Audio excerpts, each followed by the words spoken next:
Okay, a little bit of context. I have been playing Red Dead Redemption 2. I got it on a sale and I've been having an absolute blast. So much so that I wanted to make a video about the game. There's one issue. Everyone, and their grandmother, has made a video about Red Dead 2. And if I'm being completely honest, I don't have that much to add to the discussion of Red Dead that hasn't already been said better before. I still had a deep desire to talk about the Western genre, however, as it's a really cool form of fiction, and after searching for a while, I found probably one of the best films Westerns can offer. We see a derelict train station, and three gunmen sitting. Apart from the hot breeze and the squeaking of a water tank, there is an eerie silence.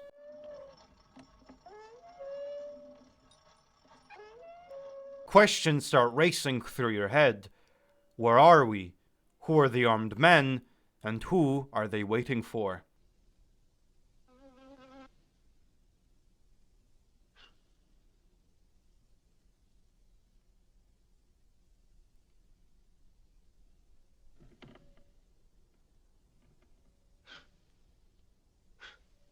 For 10 agonizing minutes, they wait as the tension slowly starts to build. Suddenly, we hear a train approaching. The men ready their guns.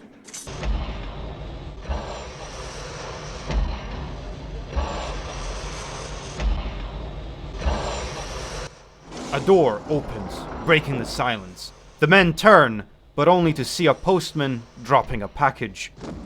Whoever their target is, it clearly isn't him.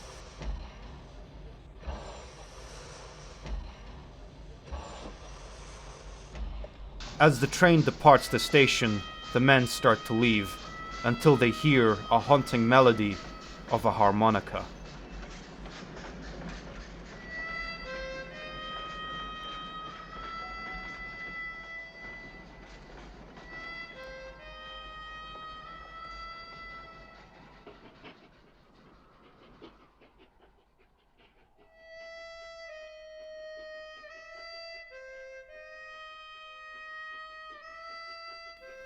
We then get this great standoff.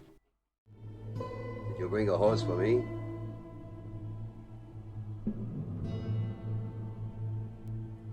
Well, looks like we're shy of one horse.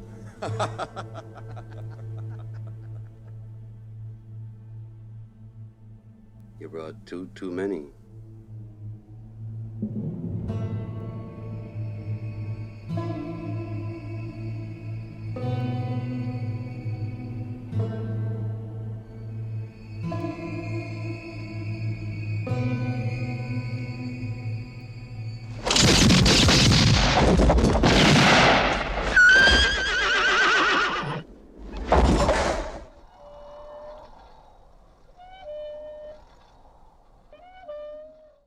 This is Once Upon a Time in the West, a wild western epic brought to you by the great Sergio Leone. Everything that pops into your head when you think about a great western comes from this man, and his works have affected all other pieces of media and not just the western genre. If you couldn't tell by the very long opening to this movie, this is a really slow movie, and its pacing isn't for everyone.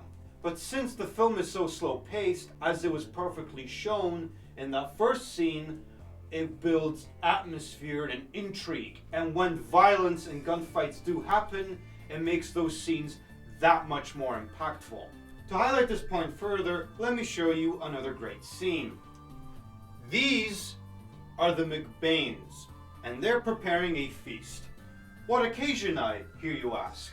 Well, this handsome chap is Mr. McBain, and he's getting remarried. Hence they're making this welcome party for the new wife. But as the scene progresses, there is a feeling of something being wrong, and you can't quite put your finger on it. Then this happens.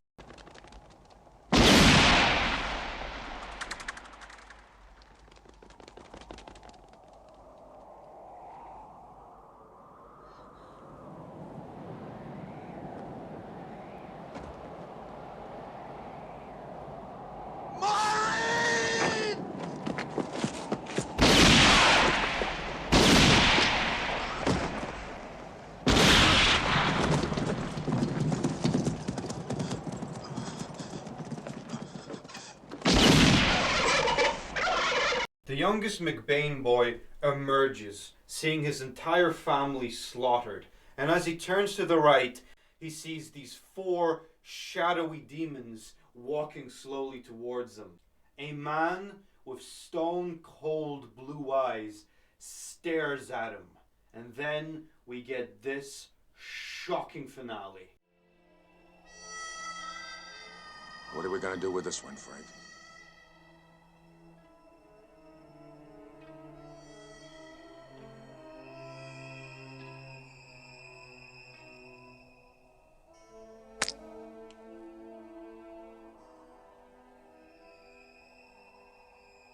Now that you've called me by name,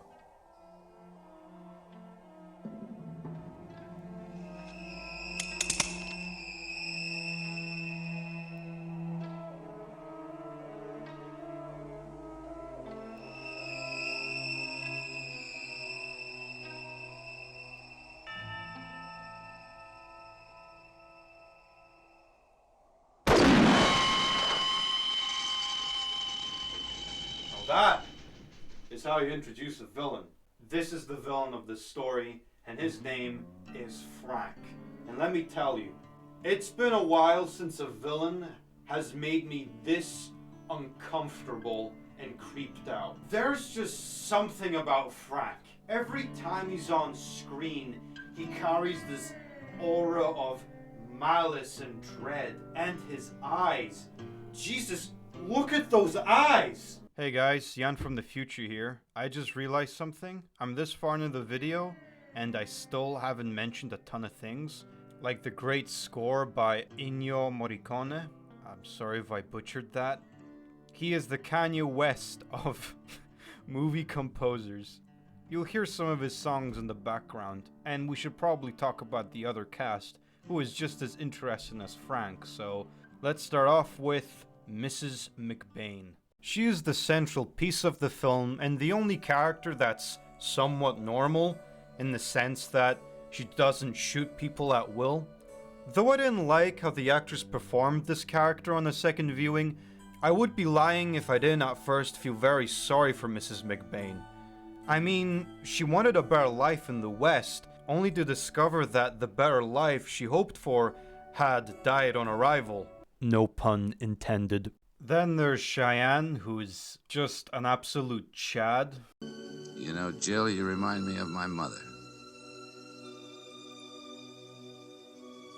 She was the biggest whore in Alameda and the finest woman that ever lived. When we first meet Cheyenne, we assume him to be another villain to the story, and when he enters the house of Mrs. McBain, it's strongly suggested that his intentions are dubious, let's just say. But as soon as the widow starts talking to him about how little she fears him and his men, and how she has absolutely nothing to lose, his attitude towards her changes, and he grows to respect her, and even helps her towards the end of the movie. Unlike Frank, Cheyenne has a moral code, and though he tries to hide it with intimidation and snarky sarcasm, he does have a heart. And he has some pretty good facial hair. And if you know anything about me and this channel, you'd know that I really respect a man who has a good beard. And of course, Harmonica.